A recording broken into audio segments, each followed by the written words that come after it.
मित्रों, कैसे हैं आप। स्वागत है आपका फिर से हमारे आरपीएससी जी के चैनल के अंदर। तो मित्रों, हमने अब तक अपने 4 चैप्टर कंप्लीट कर लिए हैं पुराने वीडियोस के अंदर, और आज हम अपना 5वां चैप्टर जो हमने कल स्टार्ट किया था मित्रों, उसे ही आगे बढ़ाएंगे। हमारे कल के वीडियो में हमने मित्रों एनसीईआरटी के बारे में डिस्कस किया था और एमएचआरडी के बारे में डिस्कस किया था।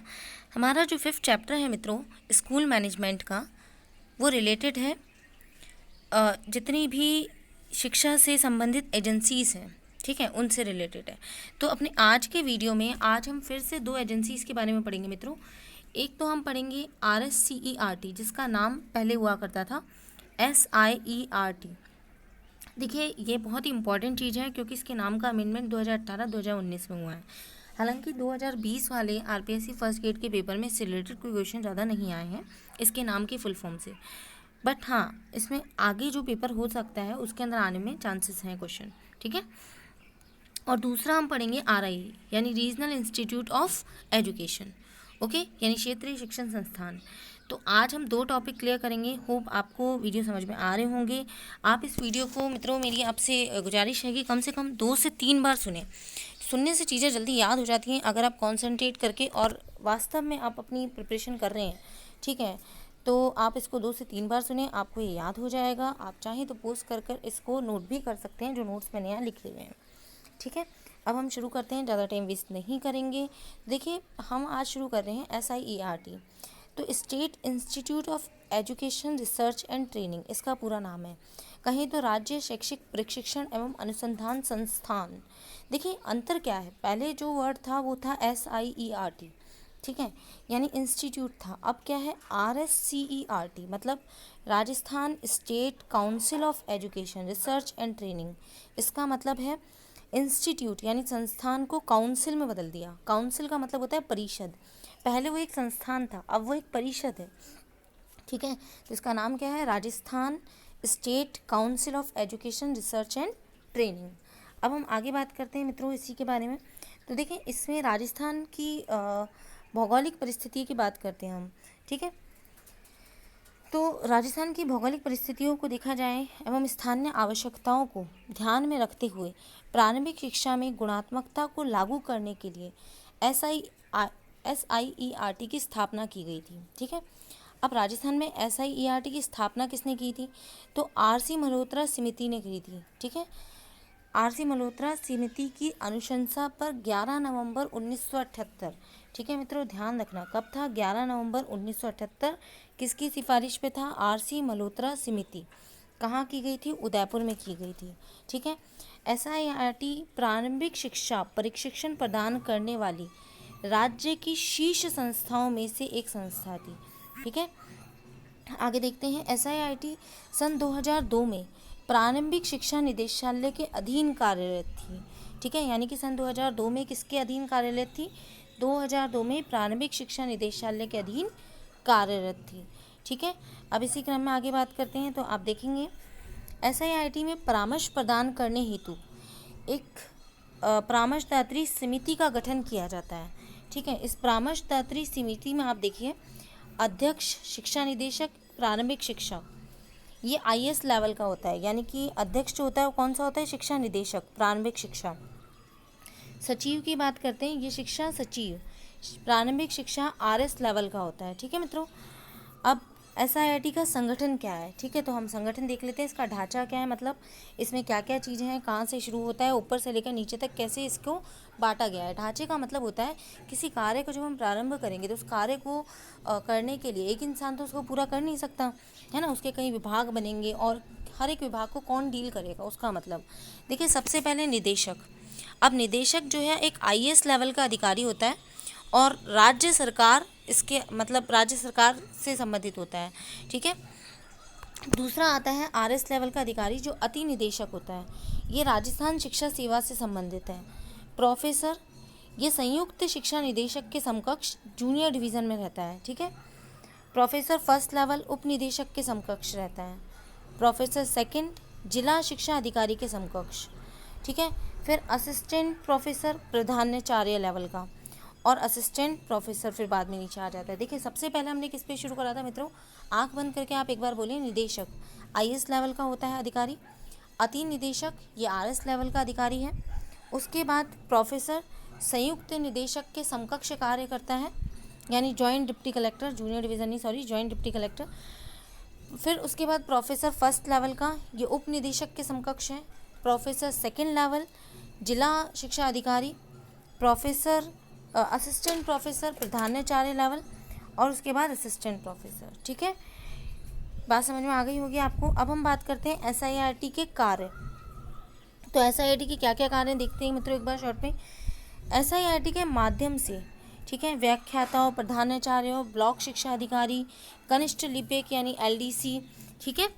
और हम इसी क्रम में आगे बात करें तो DPC यानी डिस्ट्रिक्ट प्रोजेक्ट कोऑर्डिनेटर, यहाँ पूरा लिखा हुआ नहीं है, आप चाहें तो इसको लिख सकते हैं, डिस्ट्रिक्ट प्रोजेक्ट कोऑर्डिनेटर यानी जिला प्रयोजन समन्वयक कार्मिकों को प्रशिक्षण प्रदान करने का कार्य किया जाता है। ठीक है, शिक्षण सहायक सामग्री का निर्माण किया जाता है।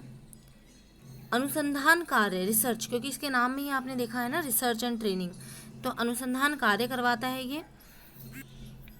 केंद्र की योजनाओं का जिला स्तर पर क्रियान्वयन करवाता है। प्रारंभिक शिक्षा में नवाचार को लागू करता है और प्रकाशन संबंधी कार्य करता है। तो देखिए एक बार फिर से देख लेते हैं। पहला कार्य था SIRT के माध्यम से, ये आ जाता है SIRT के माध्यम से क्या क्या कार्य किए जाते हैं, निम्न में से 4 ऑप्शन दे देंगे आपको, उसमें से देखना पड़ता है। तो SIRT के माध्यम से व्याख्याताओं, प्रधानाध्यापकों, ब्लॉक शिक्षा अधिकारी, कनिष्ठ लिपिक, DPC यानी डिस्ट्रिक्ट प्रोजेक्ट कोऑर्डिनेटर, जिला परियोजना समन्वयक कार्मिकों को प्रशिक्षण प्रदान करने का कार्य किया जाता है। ठीक है, सेकंड था शिक्षण सहायक सामग्री का निर्माण किया जाता है। ठीक है मित्रों, तीसरा है अनुसंधान कार्य करवाना। ठीक है, अनुसंधान कार्य करवाया जाता है। केंद्र की योजनाओं का जिला स्तर पर क्रियान्वयन किया जाता है। पांचवा, प्रारंभिक शिक्षा में नवाचार को लागू किया जाता है। ठीक है, नई नई चीज़ों को लागू करना, प्रकाशन संबंधी कार्य करना। और नेक्स्ट है इसी में 9 से 12 एवं 1 से 8 तक के पाठ्यक्रमों का निर्माण करना एवं दृश्य सामग्री का प्रकाशन करना। ठीक है, अब बात करते हैं SIRT के विभाग। देखो मित्रों, कल हमने 2 चीज़ें पढ़ी थी, एक तो NCERT पढ़ा था, एक MHRD पढ़ा था। जब MHRD पढ़ा था तो मैंने आपको बताया था वहाँ 7 विभाग थे, NCERT के 4 विभाग थे और SIRT के 9 विभाग हैं। देखिए यहाँ से क्वेश्चन बहुत कंफ्यूजिंग हो जाता है, जब हम क्वेश्चन अटैम्प्ट करते हैं तो हमें बार बार कन्फ्यूज़न होता है कि यार ये विभाग इसके अंदर था या उसके अंदर था, क्योंकि ऑप्शन 4 ही होते हैं और 4 ऑप्शन में से 3 ऑप्शन मिलते जुलते रहते हैं। ठीक है, तो आपको ये बहुत ध्यान से याद करने हैं यहाँ के 9 विभाग। देखिए आप चाहें तो एक एक पॉज करके लिखते भी जाएं, मैं एक बार फिर से रिपीट करूँगी तो आप मेरे साथ आँख बंद करके रिपीट करना। ठीक है, याद हो जाएंगे। पहला है शैक्षिक आधार विभाग, दूसरा है गणित एवं विज्ञान विभाग। ठीक है, तीसरा मनोवैज्ञानिक एवं व्यावसायिक विभाग, चौथा है प्रशासनिक एवं शैक्षिक आयोजना विभाग, पांचवा है शिक्षक शिक्षा विभाग। ठीक है, छठा है मित्रों शैक्षिक मूल्यांकन विभाग।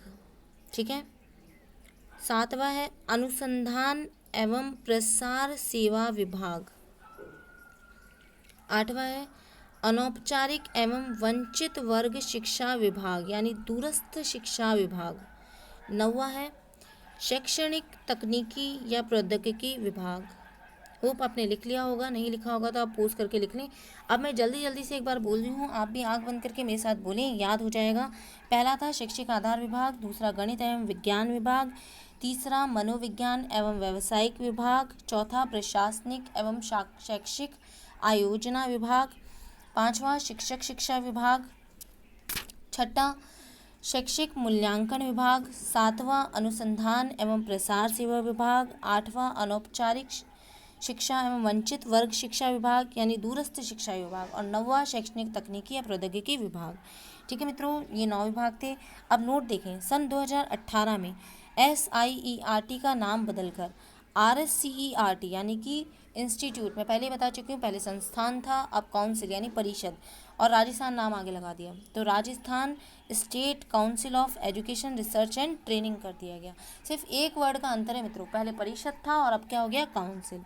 ठीक है मित्रों, तो ये हमारा SIRT कंप्लीट हुआ। अब हम पढ़ेंगे रीजनल इंस्टीट्यूट ऑफ एजुकेशन यानी RIE। तो देखो मित्रों, RIE में पहले हम एक चार्ट समझ लेते हैं, कितने RIE हैं और कहाँ कहाँ पर हैं और कौन कौन से उनकी जो यूनिवर्सिटीज़ हैं वो लगती हैं। ठीक है, तो देखिए सबसे पहले हम बात करते हैं 1963 में। तो 1963 में 2 RIE बने मित्रों। ठीक है, आप इसको ऐसे भी याद कर सकते हैं, 1963 में 3 RIE बने थे मित्रों, सॉरी 4 RIE बने थे 1963 में, और 5वां RIE जो है वो 1995 में बना है। ठीक है, तो देखें आप इस तरीके से एक उत्तर दक्षिण पूर्व पश्चिम ऐसे बना लें। तो देखें कई बार ऐसे भी आ जाता है कि उत्तर में कौन सा आ रही है, तो उत्तर में आ रही है अजमेर का, यानी कि अजमेर में Rajasthan regional institute of education का कार्यालय है, जो कि 1963 में शुरू किया गया। यूनिवर्सिटी लगती है MDS यानी महर्षि दयानंद सरस्वती यूनिवर्सिटी। ठीक है, उसके बाद हम बात करते हैं उत्तर के बाद दक्षिण की। तो दक्षिण में आप देखेंगे मित्रों, यहाँ दिख रहा है आपको, दक्षिण में है मैसूर के अंदर। ठीक है, मैसूर कर्नाटक में है, इसकी स्थापना भी 1963 में की गई थी। यूनिवर्सिटी लगती है मैसूर यूनिवर्सिटी। ठीक है, उत्तर के बाद करते हैं, दक्षिण के बाद बात करते हैं पूर्व की। तो पूर्व में है भुवनेश्वर, ये उड़ीसा में है। ठीक है मित्रों, 1963 में, और यूनिवर्सिटी है उत्कल यूनिवर्सिटी। ठीक है, अब बात करते हैं भोपाल की। भोपाल मध्य प्रदेश में आता है, MP के अंदर। ठीक है, यहाँ भी 1963 में, पश्चिमी क्षेत्र का है ये, 1963 में स्थापना की गई यूनिवर्सिटी है बरकतुल्ला। ठीक है, बरकतुल्ला। ठीक है, होप आपको समझ में आ रहा होगा जो मैं बोल रही हूँ। ठीक है, अब आगे देखते हैं मित्रों, यहीं पर आप देखेंगे है ना, तो आप देख सकते हैं, ये भी आपका ये हो गया पश्चिम का, है ना। तो ये देखिए, ये पश्चिम का था, हमने बात कर ली पश्चिम की, पूर्व की बात कर ली, दक्षिण की बात कर ली, उत्तर की बात कर ली, है ना। तो अब हम बात करेंगे उत्तर पूर्व की। उत्तर पूर्व का जो RIE है मित्रों, वो आप देखें शिलोंग में है। ठीक है, कहाँ है, शिलोंग में है, और शिलोंग मेघालय के अंदर है। 1995। अब यहाँ जो यूनिवर्सिटी लगती है वो नॉर्थ ईस्ट हिल, कौन सी लगती है, नॉर्थ ईस्ट हिल, हिल मतलब पहाड़ी एरिया है। ठीक है, तो देखिए एक बार वापस से देख लेते हैं कहाँ कहाँ क्या क्या था। उत्तर में है अजमेर के अंदर MDS यूनिवर्सिटी 1963। दक्षिण में मैसूर कर्नाटक 1963 मैसूर यूनिवर्सिटी। पूर्व में भुवनेश्वर उड़ीसा 1963। ठीक है, उत्कल यूनिवर्सिटी। मध्य प्रदेश पश्चिम भोपाल 1963 बरकतुल्ला यूनिवर्सिटी। उत्तर पूर्व की बात करते हैं तो 1995 नॉर्थ ईस्ट हिल यूनिवर्सिटी। ठीक है, शिलोंग मेघालय में। तो देखिए सब जो उत्तर पूर्व दक्षिण ये जो है ये तो सब 1963 का है, और उत्तर पूर्व यानी बीच में जो निकल रहा है ना वो हमारा कब है, 1995 का। ठीक है, तो चलिए आगे देखते हैं आप। भारत में शिक्षकों को व्यावसायिक, इसके कार्य क्या हैं, भारत में शिक्षकों को व्यवहारिक एवं वैज्ञानिक पद्धति से प्रशिक्षण प्रदान करने हेतु इन संस्थानों की स्थापना की गई, जिसका प्रमुख उद्देश्य, ठीक है मित्रों आप देखेंगे इसका प्रमुख उद्देश्य क्या है, तो इसका प्रमुख उद्देश्य है मित्रों शिक्षा के क्षेत्र में नवीन अनुसंधान करते हुए शिक्षा का प्रचार प्रसार करना। इसी उद्देश्य को ध्यान में रखते हुए भारत में 1963 में, ठीक है, इन 4 संस्थानों की स्थापना की गई थी। 1963 में कितने संस्थान थे, 4 संस्थान, और 1995 में शिलोंग मेघालय में एक और संस्थान स्थापित किया गया। अतः वर्तमान में भारत में कितने आ रही हैं मित्रों, 5 आ रही हैं। ठीक है, अब देखिए कौन कौन से आ रही में कितने कितने क्षेत्र आते हैं। तो हमने उत्तर में अजमेर के अंदर बात करी थी, यहाँ क्या क्या आता है, राजस्थान, उत्तर प्रदेश, चंडीगढ़, पंजाब, हरियाणा, दिल्ली, जम्मू कश्मीर, हिमाचल प्रदेश, उत्तराखंड। यानी कि भारत के नक्शे में अगर आप देखें तो उत्तर में जितने भी राज्य हैं, ठीक है, राजस्थान को लेकर, राजस्थान एक थोड़ा सा हमारा उत्तर पश्चिम में आ जाता है पर इसको भी इंक्लूड कर लिया है, तो राजस्थान, उत्तर प्रदेश, चंडीगढ़, पंजाब, हरियाणा, दिल्ली, जम्मू कश्मीर, हिमाचल प्रदेश, उत्तराखंड, ठीक है, उत्तर पश्चिम से लेकर उत्तर तक के सारे राज्य इसी में आते हैं। अब शिलोंग की बात करते हैं, तो शिलोंग मैंने आपको बताया था कहाँ था, उत्तर पूर्व में था मित्रों, ठीक है। तो यहाँ कौन कौन से हैं आप देखिए, मेघालय, असम, है ना, कौन कौन से हैं, मेघालय, असम, त्रिपुरा, मिजोरम, नागालैंड, सिक्किम और अरुणाचल प्रदेश, यानी कि उत्तर पूर्व के जितने भी राज्य हैं उन सब के अंदर कौन सा लगता है, शिलोंग, जो कि मेघालय में है ना, वहाँ वाला मेघालय भी आता है, असम राज्य, त्रिपुरा, मिजोरम, नागालैंड, सिक्किम, अरुणाचल प्रदेश, ठीक है मित्रों। आगे बात करते हैं, तो आप देखेंगे मैंने आपको बताया था भुवनेश्वर, ये पश्चिम वाला था, यहाँ पर कौन सा है, पश्चिमी क्षेत्र के आएंगे, ठीक है। सॉरी, हाँ, हमने भुवनेश्वर की बात करी थी, सॉरी, ये पश्चिम नहीं, पूर्व की बात होती है। तो ये उड़ीसा में है, और पूर्व के जितने भी है, बंगाल, बिहार, उड़ीसा, झारखंड, अंडमान निकोबार, ये इसी के क्षेत्र में आएंगे, ठीक है मित्रों। अब मैसूर की बात करते हैं, तो मैसूर कर्नाटक में है, और ये हमारा दक्षिण क्षेत्र से था। तो दक्षिणी राज्य तेलंगाना, कर्नाटक, आंध्र प्रदेश, केरला, पांडुचेरी, लक्षद्वीप, ये सब इसी में आएंगे। ये भी 1963 में था, है ना। अब भोपाल की बात करते हैं, जो कि मध्य प्रदेश में है और पश्चिमी आरई क्षेत्र में, महाराष्ट्र, गोवा, गुजरात, दमन दीव, दादरा नागर हवेली, छत्तीसगढ़। तो देखिए ये सारे क्षेत्र आपने देखिए। अब इसके विभाग कितने हैं, 4 विभाग। एनसीईआरटी के भी कितने विभाग थे, 4 विभाग थे। एमएचआरडी के 7 विभाग थे। एसआईआरटी यानी कि जिसका नाम आरएससीईआरटी यानी कि काउंसिल कर दिया गया है एक आई इंस्टीट्यूट को हटा के, उसके 9 विभाग थे। अब कौन कौन से, इसको जल्दी से देख लेते हैं। शिक्षा विभाग, शिक्षा विस्तार विभाग, गणित एवं विज्ञान विभाग। तो देखिए आप देखेंगे गणित एवं विज्ञान विभाग वहाँ भी था जो अभी हम पढ़ के आए हैं, है ना। कौन सा पढ़ा था अभी हमने, RSCERT। सामाजिक विज्ञान एवं मानविकी विभाग, ठीक है।